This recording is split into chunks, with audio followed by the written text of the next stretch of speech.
Download this code from codegive.com, link in the description below. Sure. Event-Driven Architecture, EDA, is a software architecture pattern that promotes the production, detection, consumption of, and reaction to events. In the context of AWS, you can create an event-driven architecture using various services, including Amazon S3, Amazon SNS, Amazon SQS, and AWS Lambda. This tutorial will guide you through the concepts and provide code examples to implement a simple event-driven architecture. Overview of services. 1. Amazon S3, a scalable storage service that allows you to store and retrieve any amount of data. 2. Amazon SNS, simple notification service, a fully managed pub/sub messaging service that enables you to decouple microservices, distributed systems, and serverless applications.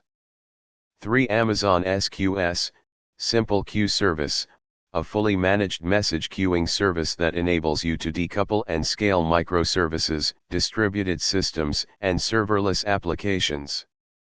4. AWS Lambda, a serverless compute service that allows you to run code in response to events without provisioning or managing servers. Use case scenario. Let's consider a scenario where users upload files to an S3 bucket. After the file is uploaded, an event will trigger an SNS message, which will notify a Lambda function to process the file. The processed results can then be sent to an SQS queue for further processing. Step-by-step implementation. Step 1. Create an S3 bucket. 1. Go to the AWS Management Console. 2. Navigate to S3. 3. Click on Create Bucket. 4. Enter a bucket name, example My Event-Driven Bucket. 5. Choose the region, and click Create Bucket. Step 2. Create an SNS topic. 1. Go to the SNS service in the AWS Management Console. 2. Click on Topics and then Create Topic. 3. Choose Standard and enter a name for your topic, example File Upload Topic. 4. Click Create Topic. Step 3. Create an SQS queue. 1. Go to the SQS service in the AWS Management Console. 2. Click on Create Queue. 3. Choose Standard and enter a name for your queue, example File Processing Queue. 4. Click Create Queue. Step 4. Create the Lambda function. 1. Go to the Lambda service in the AWS Management Console. 2. Click on Create Function. 3. Choose Author from scratch. 4. Enter a function name, example File Processing Function. 5. Choose the runtime, example Python 3.x. 6. Set permissions to create a new role with basic Lambda permissions. 7. Click Create Function. Step 5. Add event source for S3 to SNS.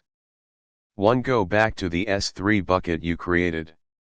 2. Click on the Properties tab. 3. Scroll down to Event Notifications and click Create Event Notification. 4. Enter a name for the event, example File Upload Event. 5. In the event types, select All Object Create Events. 6. In the destination, select SNS topic and choose the topic you created, File Upload Topic. 7. Click Save Changes. Step 6. Subscribe the Lambda function to the SNS topic.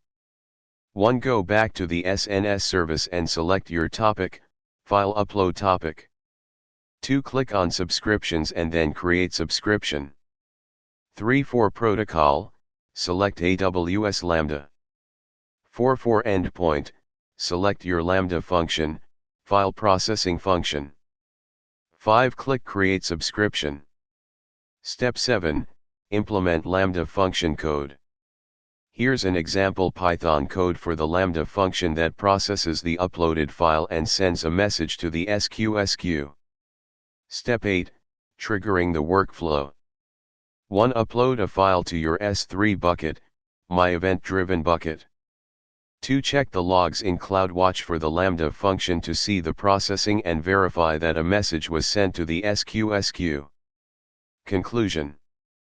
You have successfully set up an event-driven architecture using AWS services, S3, SNS, SQS, and Lambda. This architecture allows for decoupled, scalable, and resilient applications that react to events in real time. You can expand this architecture by adding more processing steps or integrating additional services as needed.